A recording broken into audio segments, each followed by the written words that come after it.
Hey, welcome back, Algebra 2 students. Today we're looking at 4-12 transformation. Just another review thing because these are the big ideas of Algebra 2. So when we're talking about transformations, this is the general form. So remember, f represents any function. It could be like a linear function. It could be a quadratic function. It could be an exponential function. It could be a cubic function. It doesn't matter because we're working on the base graph of that given function. So remember, the inside of our function, x minus h, minus goes to the right, plus goes to the left. It's a weird one because it kind of flip-flops from what we're used to.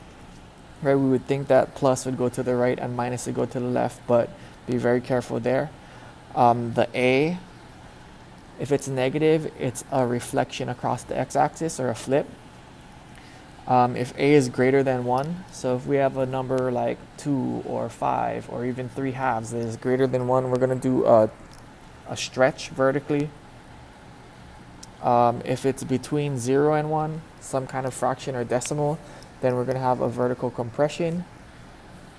And then the k, the plus k outside here, plus is up, minus is down.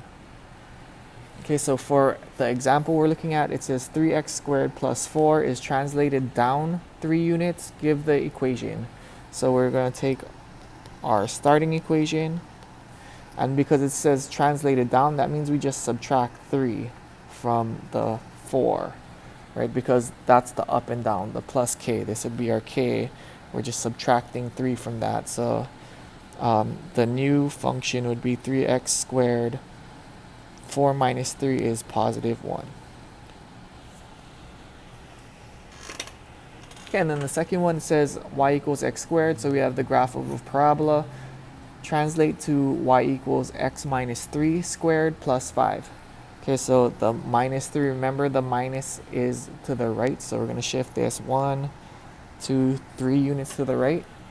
And then the plus 5 means we're going to go up 5. So 1, 2, 3, 4, 5.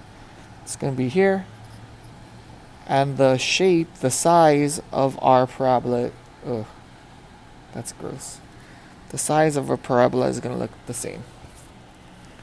All right, nothing else happened to it. All right, so just a quick review. Again, we're just going over things that are important to take away from Algebra 2 and making sure you get a second chance to look at them so that we remember them long term. Good job.